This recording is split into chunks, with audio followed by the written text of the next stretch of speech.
Bom, pessoal, boa tarde, bom dia, boa noite, independente aí da hora que você esteja assistindo. O importante é que nós estamos aqui para mais uma videoaula, seguindo aí nosso cronograma de estudo dentro do Direito Processual Penal 1, tá? Nós estudamos aí na última aula, que está disponível também aqui no nosso canal, as forças de segurança policiais. E hoje nós vamos estudar especificamente uma força policial, tá? Que trabalha na repressão dos crimes, né? São forças policiais que vão trabalhar após o cometimento do crime no Brasil.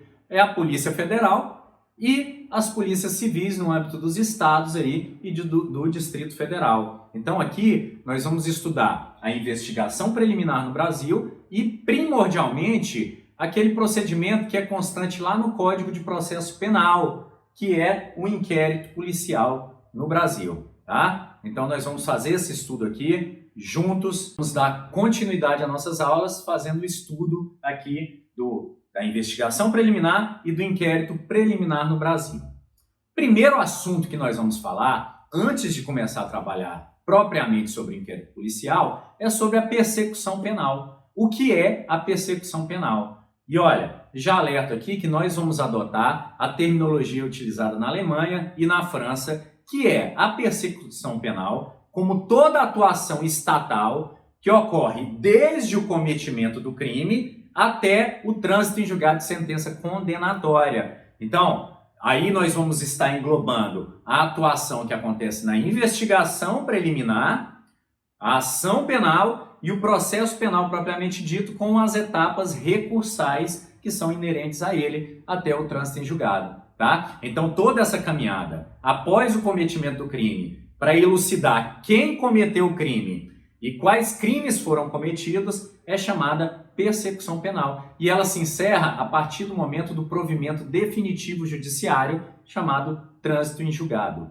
ok? Então vamos lá, vamos ver passo a passo como é que acontece. A primeira parte é o inquérito policial e acontece aí com a reunião de provas dentro de uma investigação organizada em atos chamados diligenciais. E olha, inicialmente nós temos aí um grau de possibilidade de acontecer um crime. Então, quando chega a informação a uma delegacia que um crime aconteceu, tem que se verificar primeiro se procedem essas informações, se foi de fato um crime, e então iniciar a ação estatal. Então, existem possibilidades. A gente costuma chamar de linhas de investigação para verificar. Encerrado o inquérito, na conclusão da investigação, já se chega a um grau maior de possibilidade. E aí nós chegamos a quase uma probabilidade de que alguém tenha cometido um determinado crime. E é o chamado fumus commis delicti, a fumaça do cometimento de um crime. Uma grande probabilidade naquela máxima de que onde há fumaça, há fogo, tá? Aí, na conclusão do inquérito, nós vamos ter a materialidade comprovada, os indícios de que alguém cometeu e as circunstâncias que foi cometido o determinado crime. Encerrada a investigação criminal, ela é enviada para análise do Ministério Público. E o Ministério Público vai analisar aquele conjunto de elementos informativos e probatórios realizado dentro da delegacia. E se ele concordar com aquilo que é demonstrado, ele vai promover a sua ação penal, dentro ainda de uma probabilidade, claro que mais forte, e vai oferecer a denúncia. Aqui nós já temos um grau mais forte de probabilidade. Então vejam que a probabilidade de alguém ter cometido um crime, ela vai crescendo à medida que a persecução penal vai caminhando até o seu destino buscado, que é o provimento jurisdicional. É a prestação jurisdicional que vai resolver o caso penal. Oferecida a denúncia pelo MP, no exercício da ação penal, o juiz vai analisar se existem os elementos intrínsecos e extrínsecos que demandam a análise judicial do caso penal. Então vai verificar as questões formais e se há justa causa, se há elementos mínimos que permitam que um antes investigado e agora denunciado se torne réu em um processo. E olha, essa primeira verificação, o juiz não avalia a culpa. Ele avalia preliminarmente se há indícios e se esses indícios são suficientes, se são consistentes o suficiente para que seja iniciado um processo em que vai ser réu.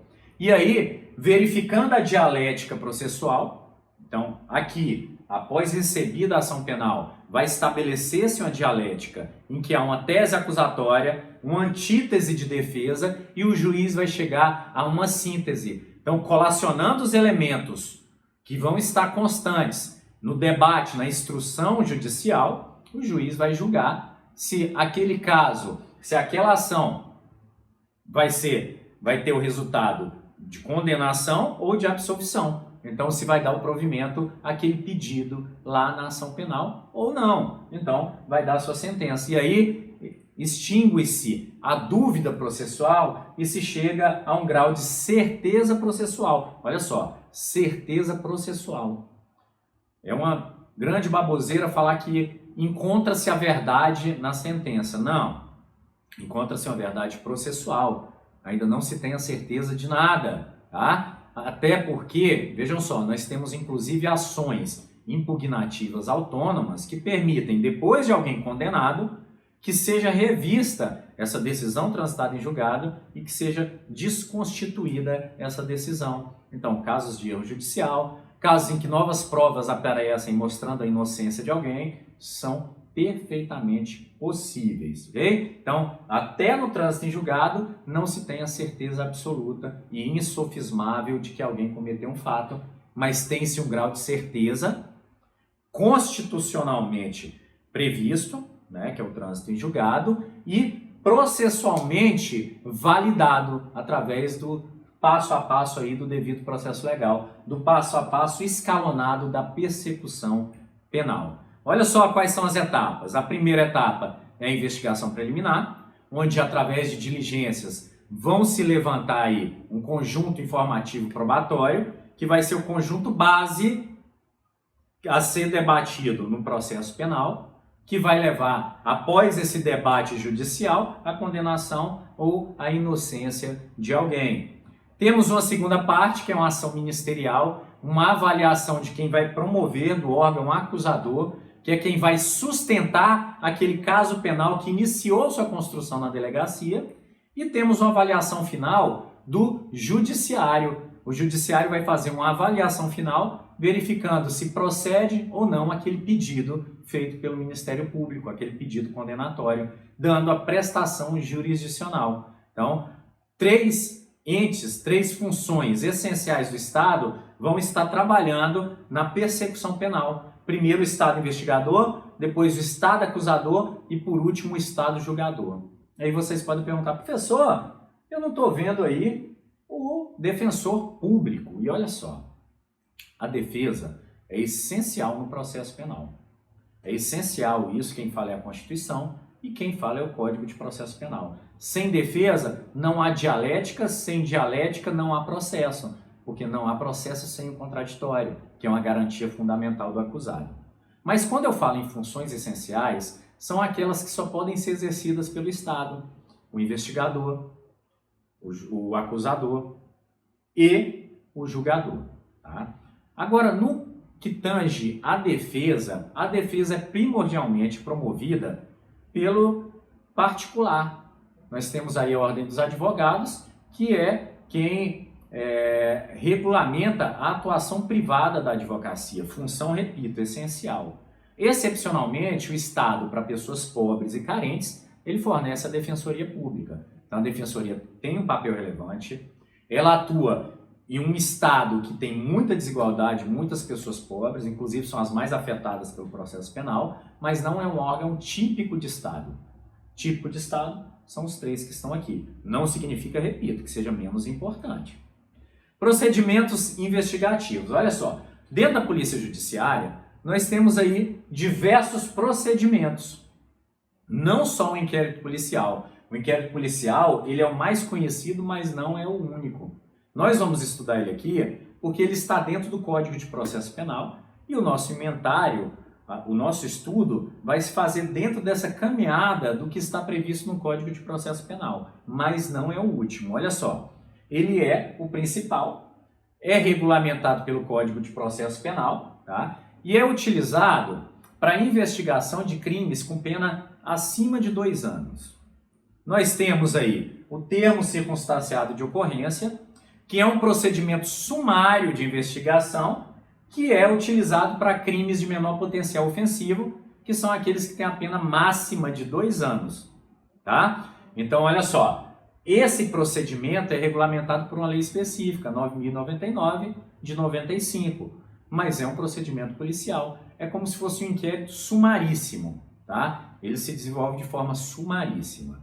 Nós temos ainda os procedimentos de menores, que não são regulados pelo Código de Processo Penal e são regulamentados pelo Estatuto da Criança e do Adolescente. O auto de investigação de adolescente infrator é o AI.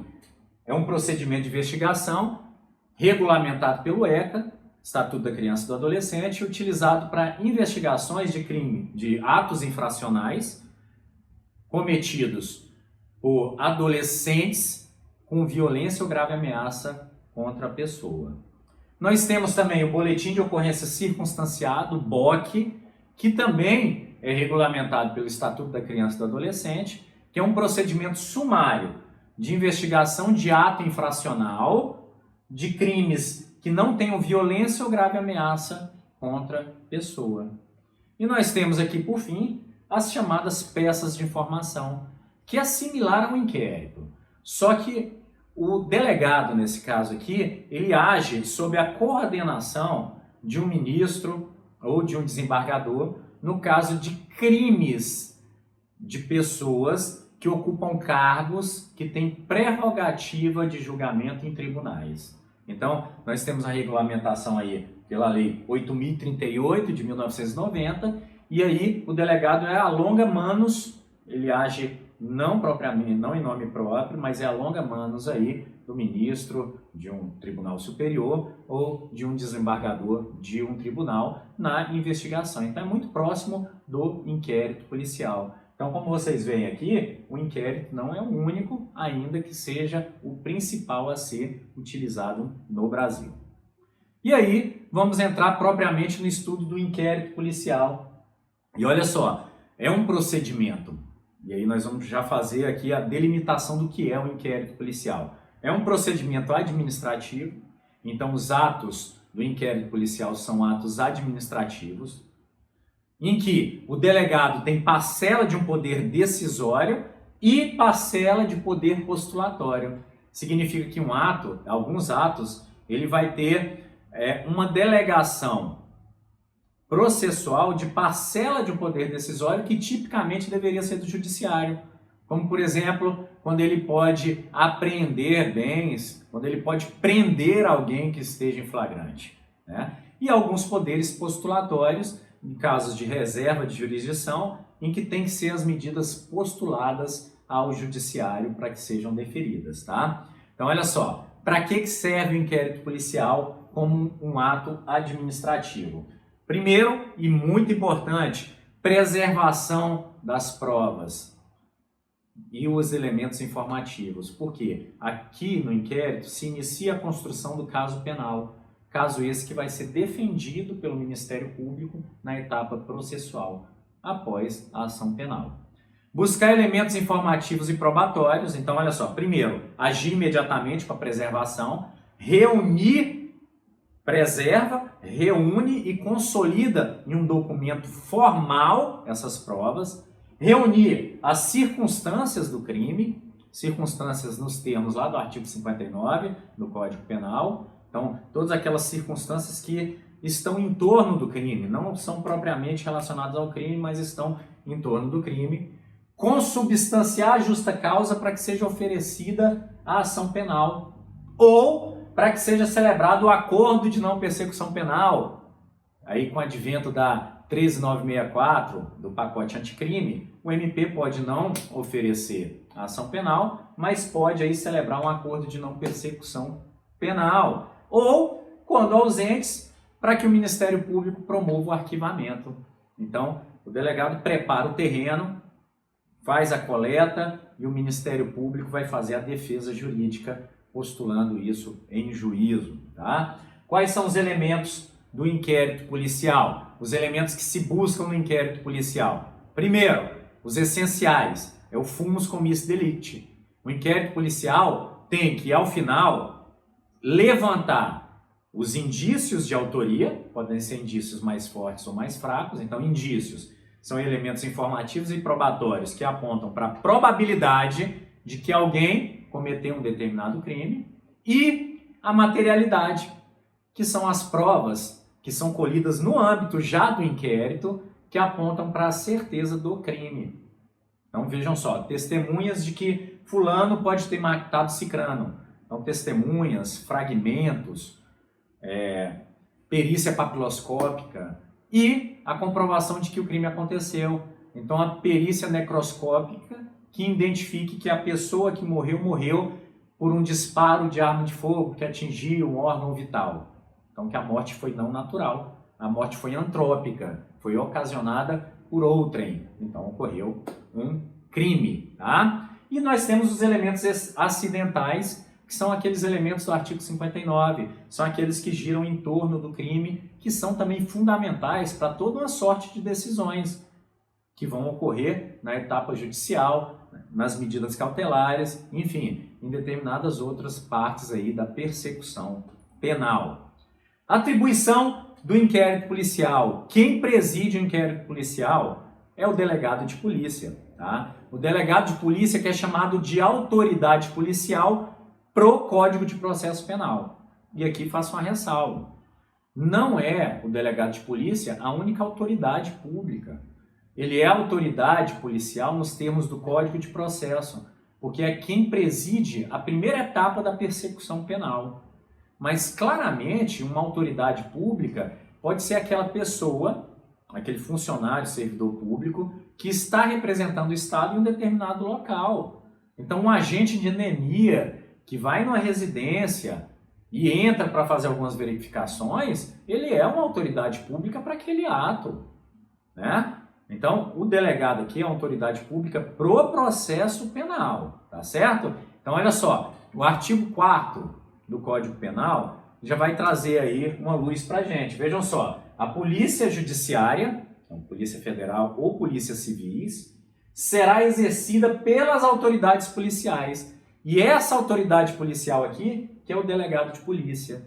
Então, polícia judiciária é presidida pelo delegado de polícia. E olha o reforço que nós temos aí da Lei 12.830 de 2013. Vamos ver o que ela fala aí no parágrafo 1º do seu artigo 2º. Ao delegado de polícia, na qualidade de autoridade policial, viu? Cabe a condução de investigação criminal por meio do inquérito policial ou de qualquer outro procedimento previsto em lei. E nós vimos que temos diversos outros procedimentos previstos em lei. Agora vamos ver, pessoal, entendido quem preside o inquérito policial e o que é a persecução penal, vamos dar uma olhada aí nas características do inquérito policial. Quais são as características que formam o inquérito policial? E nós vamos ver que algumas são antagônicas, por exemplo, às garantias e os princípios fundamentais do processo. Então, nesse sistema bifásico, investigação preliminar e processo propriamente dito, ou trifásico, se a gente considera a ação penal no meio dos dois, tá? Nós temos o inquérito policial como uma peça que demonstra certo antagonismo com alguns princípios e garantias fundamentais, devido talvez até à idade do inquérito. O inquérito é um procedimento que ele sofreu poucas alterações desde sua criação em 1871, mas vem sofrendo grandes avanços nos últimos tempos. Os últimos aí, nós vamos citar até alguns pontos, foram trazidos ali pela Lei 13.964, pela Lei Anticrime, tá? Então vamos ver lá, olha só. Primeiro, é uma peça escrita. Peça escrita. Então, todas as peças do inquérito policial serão num só processado e reduzidas a escrito ou datilografadas.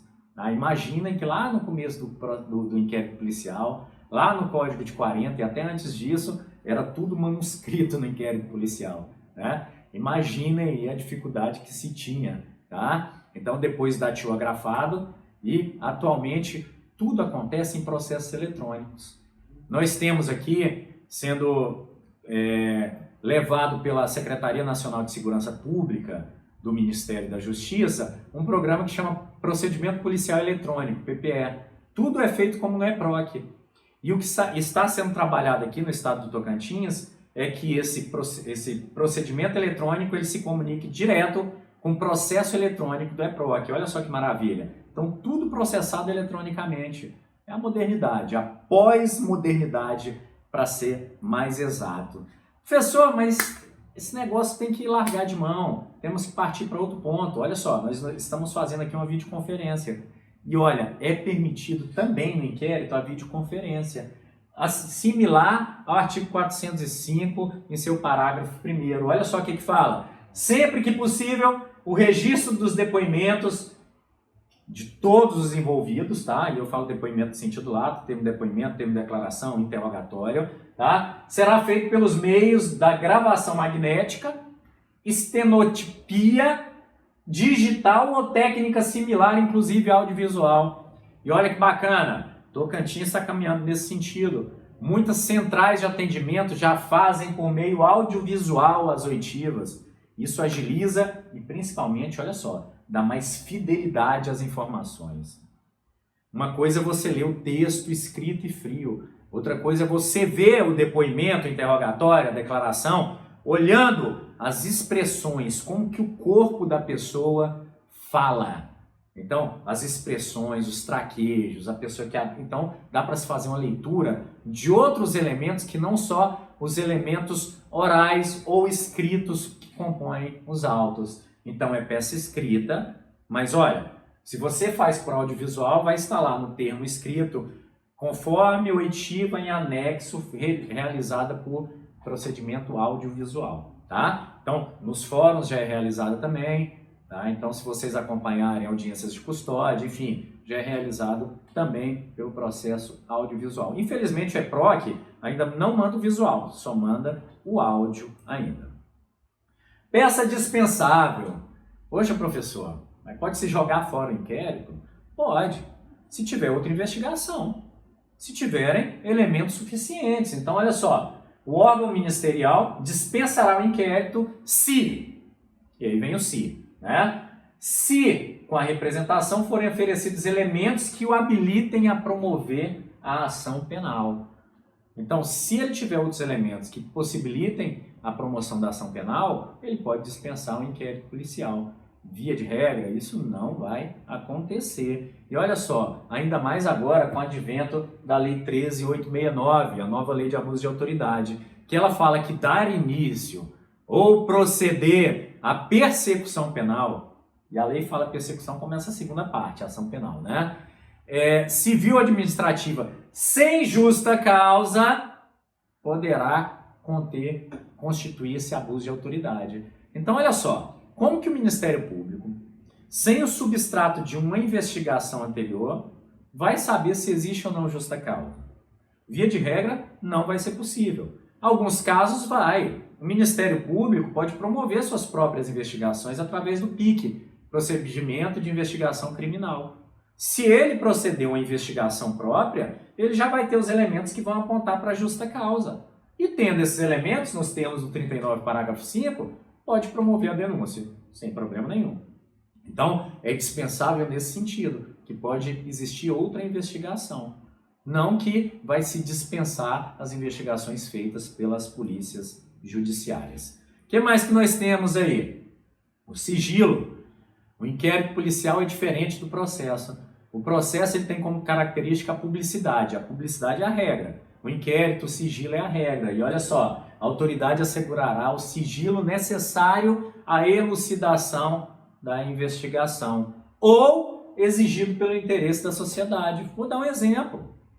Vejam só, se acontecer um caso de estupro e o estuprador confessou na delegacia que estuprou diversas outras pessoas, mas não sabe quem são.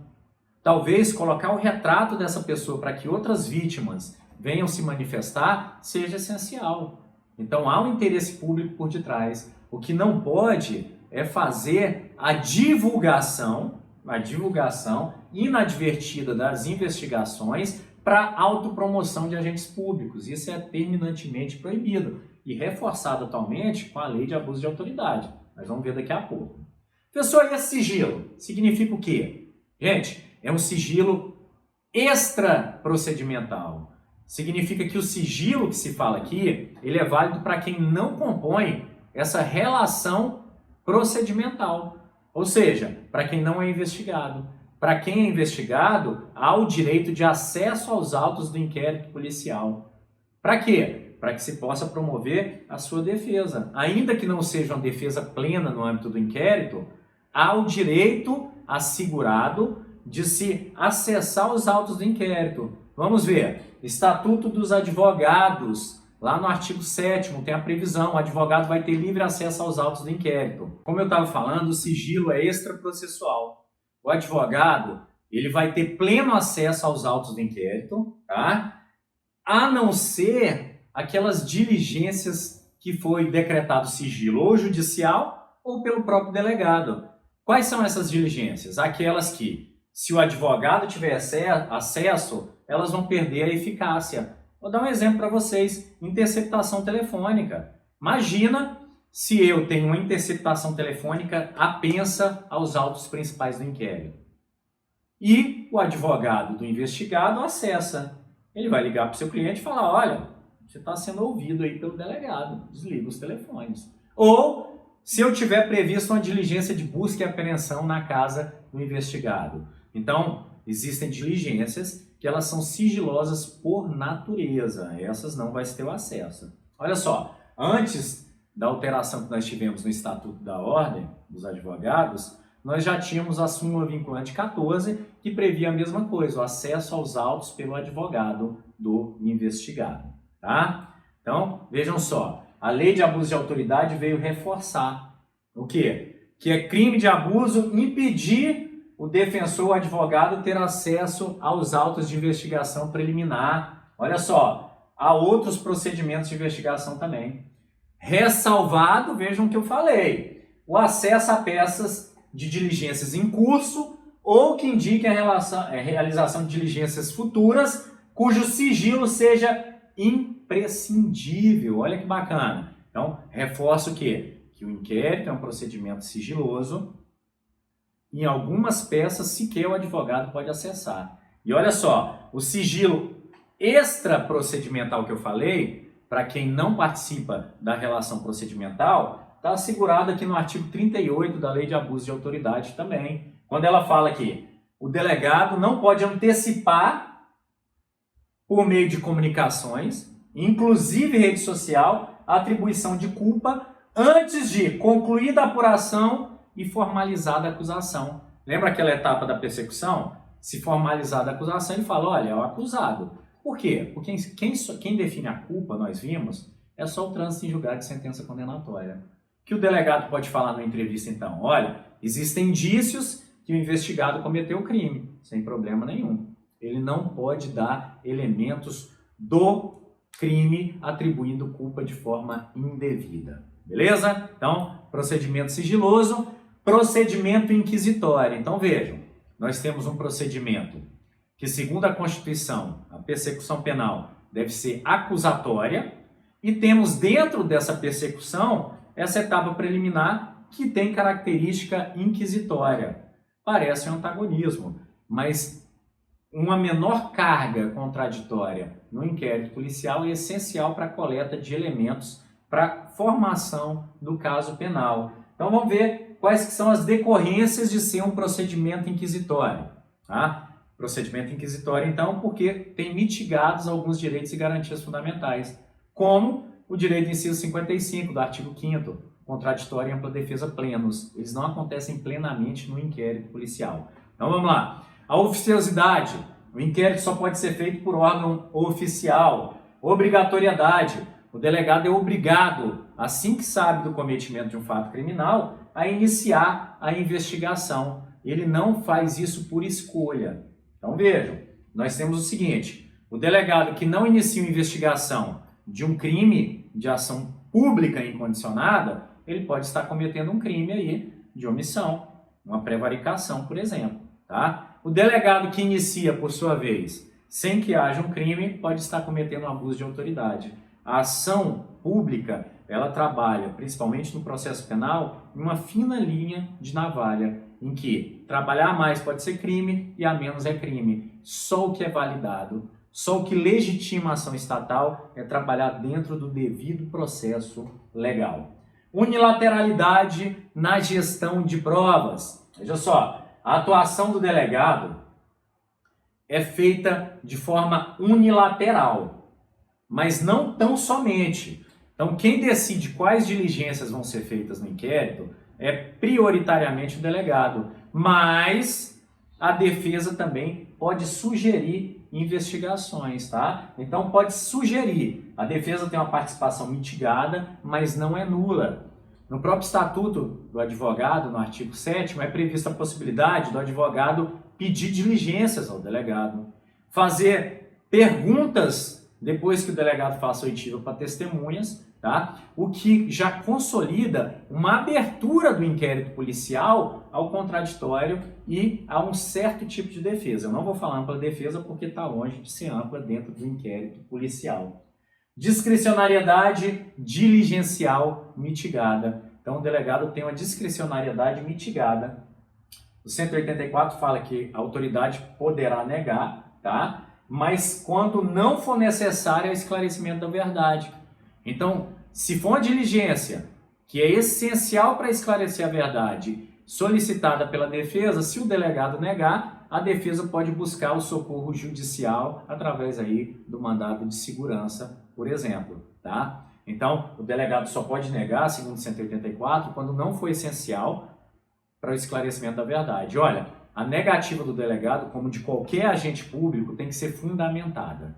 Então, como é um ato decisório, é um ato que implica na persecução em si, tem que ser fundamentada a negativa. Até para que dessa fundamentação possa se socorrer ao judiciário, caso necessário seja. Vedada a oposição de suspeição. Olha só, vedada a oposição de suspeição. É proibida a arguição de suspeição em face do delegado.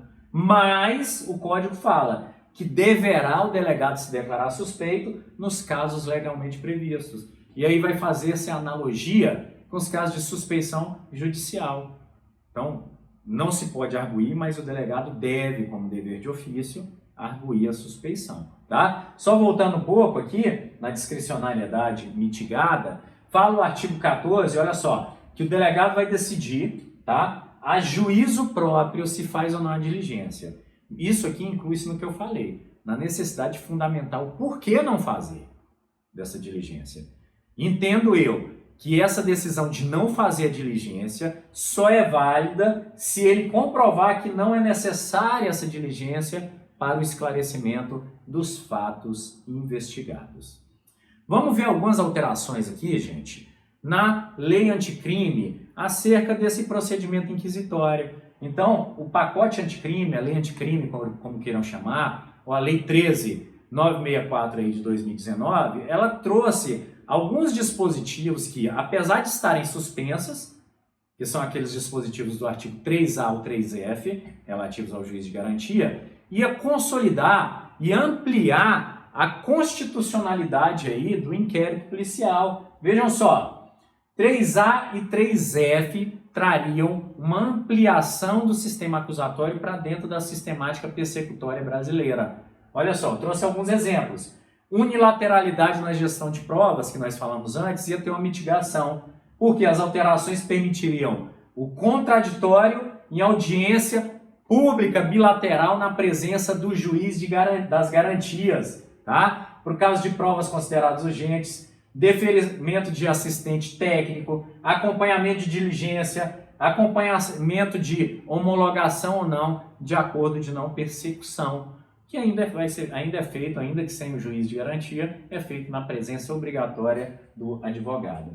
A obrigatoriedade, o juiz poderia trancar o inquérito policial, trancar o procedimento, tá? Então ele poderia fazer quando verificasse uma causa de carência, por exemplo, de justa causa. O sigilo, o advogado teria maior garantia do sigilo, apesar que, falando pelo Tocantins, assegurado aí pelos delegados o acesso dos advogados aos autos do inquérito policial. Outras alterações foram trazidas e não estão suspensas pela liminar aí do ministro Fux, no caso da lei anticrime. E olha só, no caso de investigação de agentes de segurança pública, aqueles lá do 144 do vídeo passado, viu? Então, agente de segurança pública, investigado em razão do uso da força letal praticado no exercício profissional, ou seja, o crime de homicídio na ação profissional, ele vai ter algumas garantias asseguradas. Olha só, o inquérito policial, quando for instaurado, o delegado deve notificar o agente de segurança pública.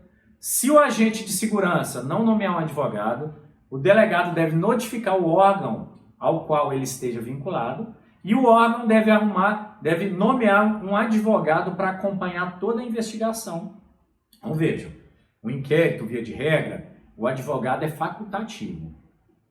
Pode ou não ser nomeado. O defensor público ele não atua, via de regra, no inquérito policial. Por quê? Porque só há obrigatoriedade de atuação estatal no processo penal.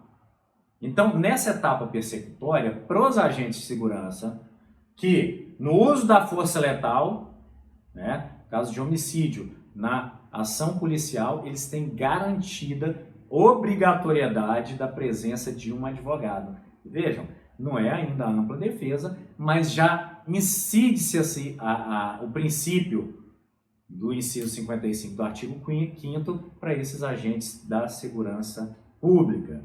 O que mais que nós temos? Olha só, para fazer uma comparação da importância do advogado dentro do inquérito policial e no caso da consolidação aí para os agentes de segurança pública de maior segurança na investigação. Investigados sem advogados, os inquéritos têm baixíssima carga de contraditório e de defesa.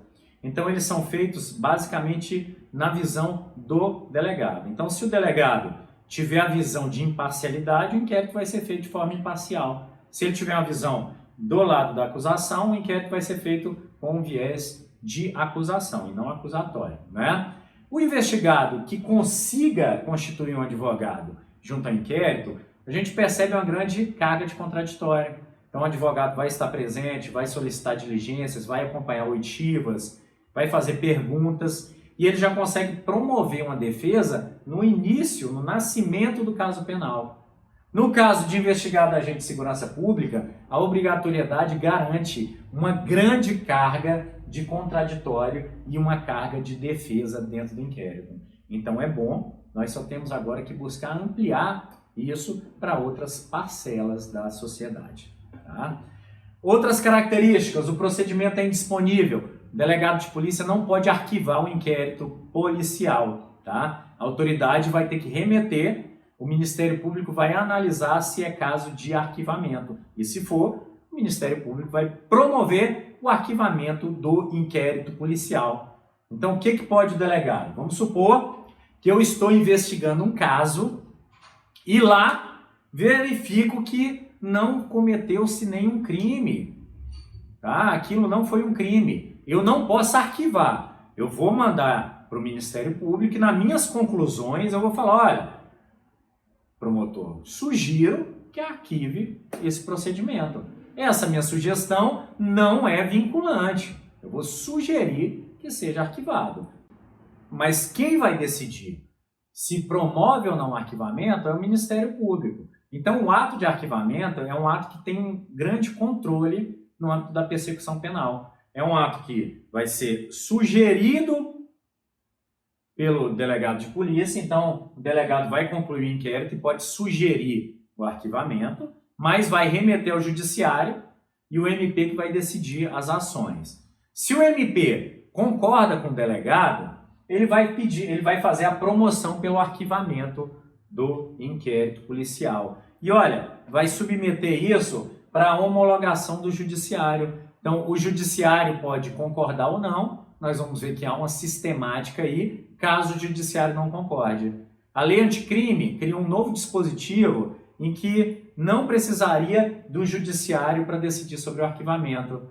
O próprio MP, internamente, através do seu órgão colegiado, faria esse arquivamento. Mas esse novo artigo 28 está suspenso pela liminar do STF, então não vamos falar dele aqui. O procedimento continua sendo: o delegado sugere, o MP pede e o juiz decide se homologa ou não o arquivamento. Beleza? Então, indisponível. É também temporário, há prazo para conclusão. A espada de Damocles não pode ficar eternamente sob a jugular do investigado. Há um prazo em que o inquérito deve ser concluído, ok? Então, olha só, o inquérito tem prazo. A contagem desse prazo vai ser processual ou penal, a depender do réu estar preso ou solto. Se o réu estiver solto, a contagem do prazo é feita naqueles termos que a gente já estudou lá no começo da teoria geral do artigo 798 do CPP. Então, a contagem de prazo, ela se inicia no dia posterior ao ato, tá? Então não conta o dia de início, conta-se o dia de fim. Se cai em um final de semana, ou se inicia no próximo dia, no final de semana, parte-se a contagem para o primeiro dia útil. Então, a contagem de prazo processual. E nós temos a contagem do prazo material do artigo 10 do CP, que é a contagem dos prazos direta, seguida. Então, suponhamos que o inquérito que eu esteja fazendo tem um prazo de 10 dias, e o 10º dia vai cair no sábado. Então, eu tenho que antecipar a conclusão, porque nós estamos lidando aí com liberdades, tá? E no caso de liberdade, a interpretação tem sempre que ser favorável ao acusado. Então, vejam só, réu preso, contagem de prazo material, artigo 10 do CP. Réu solto, contagem processual 798 do CPP. E aqui eu trago alguns exemplos que está aí na apostila de vocês, tá? Regra geral do CPP, réu solto 30 dias. Pode ser prorrogado? Pode. Qual que é o prazo de prorrogação para réu solto? Não existe. Então pode se prorrogar por mais 30, mais 90, mais 100 dias, vai depender da complexidade. Então o delegado vai pedir que seja prorrogado o prazo e o juiz, ouvindo o MP, vai definir se defere ou não a prorrogação desse prazo. O réu preso, gente, não tem como prorrogar o prazo. O réu preso, a conclusão do inquérito é em 10 dias. Caso exceda-se esse prazo, o réu vai buscar, através do seu advogado, o defensor, a liberdade. Então, o Estado pode até demorar, mas o réu não pode ficar preso aguardando a demora estatal. Inquérito da Polícia Federal, o réu solto 30 e preso 15, podendo ser prorrogado uma vez por 15 dias.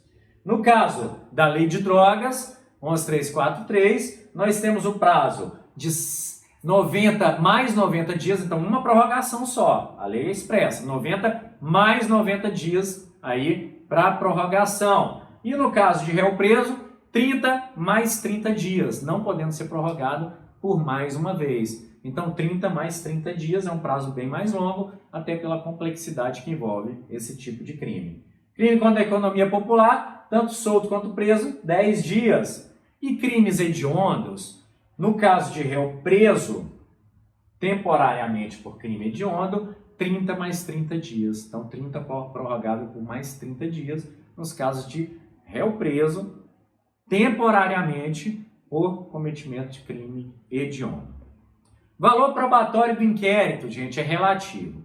Quando eu falo que o valor é relativo, significa que existem elementos no inquérito que não podem ser utilizados unicamente para condenar alguém. Então, existem elementos que são chamados elementos informativos. E por isso que eu falo para vocês que o inquérito é uma composição de elementos informativo-probatórios.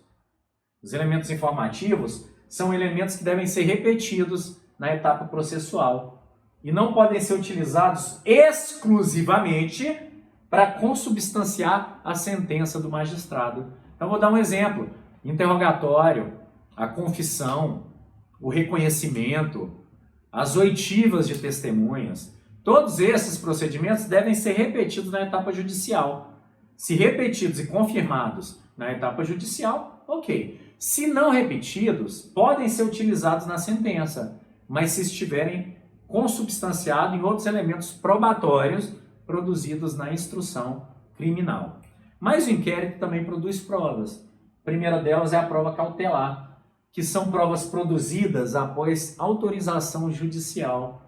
Então, são provas que são submetidas a um contraditório diferido. Elas vão ser contraditadas na etapa judicial. A interceptação telefônica, busca e apreensão, o agente infiltrado e outras, tá? Então, são provas que dependem da autorização judicial.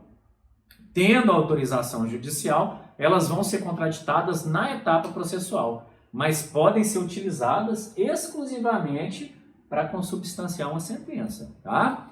Provas não repetíveis são aquelas provas periciais que obrigatoriamente têm que ser constituídas no âmbito do inquérito.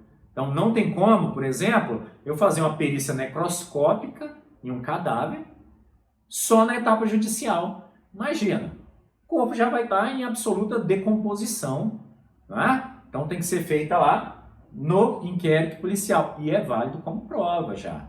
E nós temos as provas antecipadas, que são provas que já têm um contraditório no âmbito da etapa do inquérito. Então, olha só, na etapa do inquérito são deferidas judicialmente e são produzidas na presença da acusação e defesa também. Então, já há um contraditório dentro do âmbito do inquérito policial. Então, vou dar um exemplo, uma pessoa que tem uma viagem certa para o exterior e que é uma testemunha-chave de um caso. Então, pode-se ouvi-la antecipadamente, tá? Para que depois tenha-se a possibilidade de utilização dessa prova no inquérito. Outra coisa, o depoimento do moribundo. A pessoa está para morrer, mas ela é testemunha essencial, tem que ouvi-la, então vamos ouvi-la. É o depoimento ad perpetuam rei, né? O depoimento do moribundo. Beleza, pessoal, entendido aí as características do inquérito, vamos ver como é que se inicia o inquérito. E o inquérito ele vai se iniciar com a chamada notícia do crime, ou notitia criminis, no latim, tá? Notícia criminis é a comunicação de um fato criminoso ou a descoberta de um fato criminoso pela autoridade policial. Nós temos a notícia crime de cognição coercitiva, que são aqueles casos flagranciais, caso de TCO, caso de flagrante, caso de AFAI, de ato infracional, né? Então, nesse caso aqui, não chega apenas a notícia do crime ao delegado. Chega a notícia do crime, o autor suposto, o ofendido e os elementos do crime. Então, alguém pego em flagrante traficando drogas, vai ser levado já não só a notícia que alguém está traficando, mas a notícia que alguém está traficando, a droga, o objeto do crime, né? E a pessoa que está cometendo o crime. Já é levado tudo de uma vez, é chamado de cognição coercitiva. Ela obriga a iniciar-se imediatamente o procedimento apuratório. De cognição imediata é aquela que a própria autoridade policial ou seus agentes deparam-se com a ocorrência criminosa. Então, vamos supor aí no caso de droga, os agentes do delegado já estão investigando uma determinada boca de fumo, verificam a movimentação suspeita, ao abordar, identificam a droga. Então, é a notícia de cognição imediata que pode até virar uma de cognição coercitiva. E nós temos a de cognição mediata, em que o delegado sabe da ocorrência de crime mediante interposta pessoa, comumente conhecida como boletim de ocorrência. Então, quando você vai a uma delegacia registrar uma ocorrência, você está dando uma notícia crime de cognição imediata. O delegado sabe através da sua versão, que é transformada em um boletim de ocorrência, do cometimento do crime. E aí vai iniciar-se a persecução penal, tá? Então, olha só como que acontece. Um crime é noticiado, o delegado, ao receber a notícia de um crime, ele verifica se as informações são procedentes. Claro, alguém chega e fala que fulano cometeu um crime e eu não vou instaurar um inquérito imediatamente. Primeiro eu mando meus agentes verificarem se procedem essas informações. Se procederem, vai ser instaurado um inquérito policial e aí vai dar andamento a um procedimento com todas aquelas características que nós vimos lá. Procedimento escrito, procedimento inquisitório, sigiloso e assim por diante, como nós vimos as características do inquérito policial, tá? E aí, de par de uma notícia crime, olha só, vamos voltar, a par de uma notícia crime que tem a procedência verificada, vai ser instaurado o inquérito. E a instauração do inquérito é feita mediante um ato formal chamado portaria de instauração. Nessa portaria, que é feita pela autoridade policial, pelo delegado de polícia, vai ser dito o nome do investigado, o crime investigado, o investigado e quem é o ofendido quando tiver, porque dependendo do crime pode falar, olha, em investigação só sem suspeito ainda, inicialmente pode-se ter só o crime, né? A notícia que fundamentou a portaria, se foi imediata, se foi imediata, os fundamentos de direito que levaram o delegado a entender tratar-se de um crime. Então, olha, a conduta narrada no boletim de ocorrência subsome-se ao artigo 155 do Código Penal, em sendo crime de ação pública incondicionada, determino que sejam feitas tais e tais diligências. Determino que busque nos sistemas de câmera se a pessoa foi vista, que intime-se as testemunhas e assim por diante. Eu vou determinar como autoridade policial as diligências que vão ser feitas já na portaria. Outras podem ser feitas? Perfeitamente. Na portaria é dado o pontapé inicial. Vai se apontar quais são as primeiras diligências que devem ser feitas para que, volvendo os autos conclusos ao delegado, ele determine se já está satisfeito com a investigação ou se outras diligências deverão ser feitas para complementar. Para quê? Para localizar os indícios de autoria, a materialidade e as circunstâncias do crime. Olha só, instauração de investigação criminal é algo seríssimo. O delegado não pode deixar de instaurar, sob pena de prevaricação, ou não pode instaurar inadvertidamente. Vejam o que diz a Lei de Abuso de Autoridade, a 13.869. Requisitar instauração ou instaurar procedimento investigatório em desfavor de alguém, a falta de qualquer indício de prática de crime, é abuso de autoridade. Então, utilizar-se de uma portaria investigativa para prejudicar alguém, ou investigar um desafeto, é abuso de autoridade. Tem que ter elementos mínimos. E olha aqui, por isso que o delegado deve verificar a procedência de informações antes de mandar o inquérito ser instaurado. Porque se ele levar em conta só a notícia de alguém, por exemplo, ele pode estar incorrendo no artigo 27 da Lei de Abuso de Autoridade em um crime de abuso de autoridade. Então tem que se ter muito cuidado. Chegou a notícia de um crime, verifica-se se aquela informação procede e, procedendo à informação, determina-se por portaria fundamentada a instauração de um inquérito policial e as diligências decorrentes dele. O inquérito policial, ele pode também ser iniciado pelo quê? Requisição do Ministério Público. Então, o Ministério Público comunica ao delegado de polícia um dever seu de ofício. Olha só, o artigo 5º fala que nos casos de ação pública incondicionada é obrigação.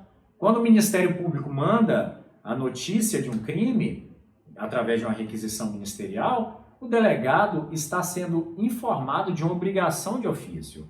Não significa que o MP tenha ascendência funcional sobre a polícia judiciária. Os órgãos são independentes, tá? Cada um tem um papel relevante, mas o MP está agindo como fiscal externo da atividade, falando, olha, tem um dever de ofício seu, tome as providências que você achar pertinente.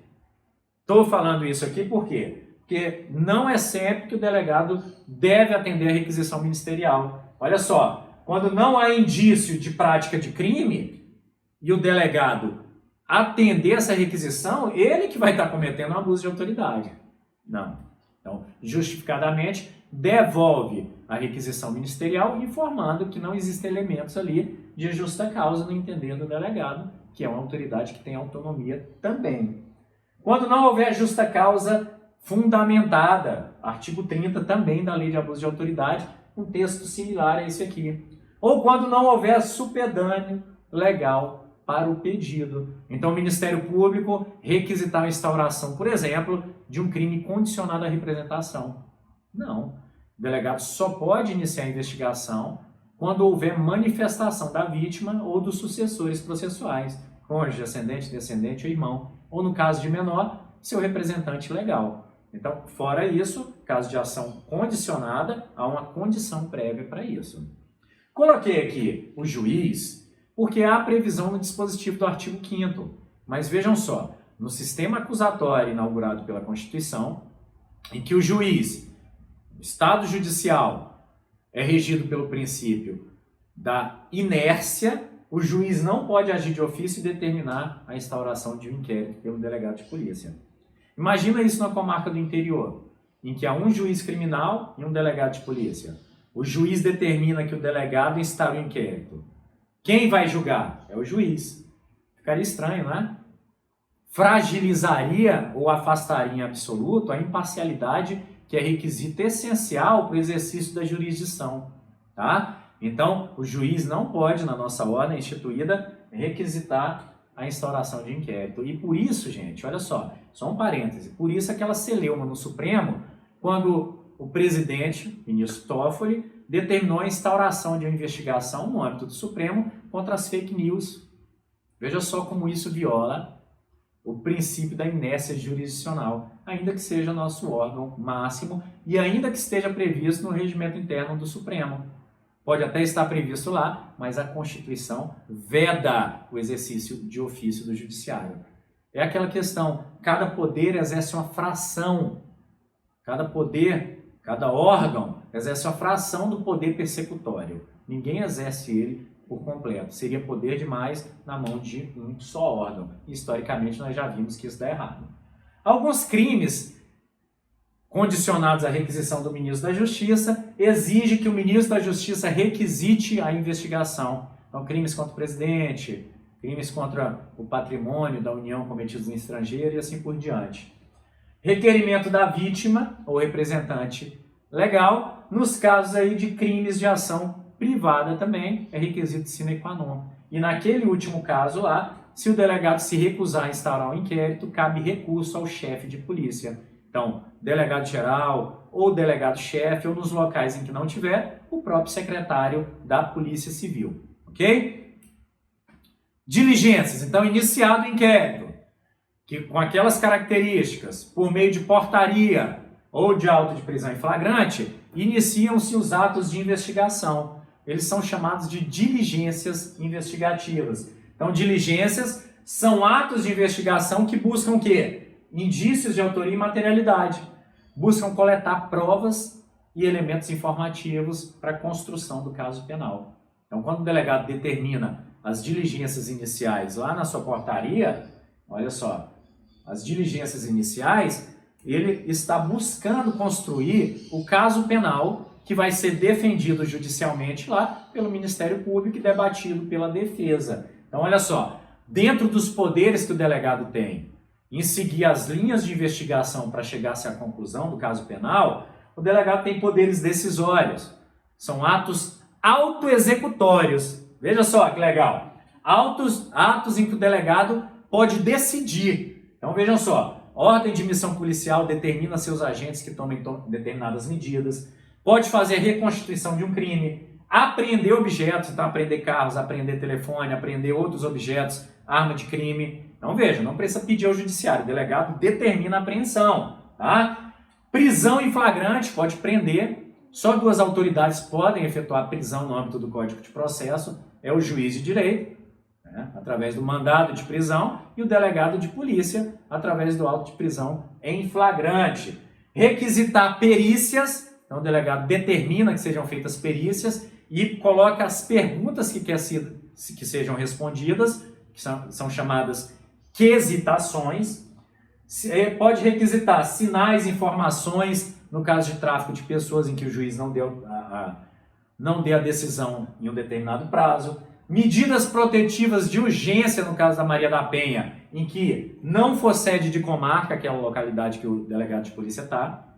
Então, a Lei Maria da Penha permite que, casos que não é sede de comarca, e o delegado esteja diante de risco para a mulher agredida em razão do gênero, tá? Pode determinar aí as medidas protetivas. Então, é uma função judicial delegada subsidiária, quando não é sede de comarca o local em que o delegado está. Tá? Celebração de acordo de colaboração premiada, requisição de dados diversos, então dados de informações diversas, e outros poderes que o delegado também vai ter, que são poderes decisórios. Além disso, o delegado tem um poder postulatório.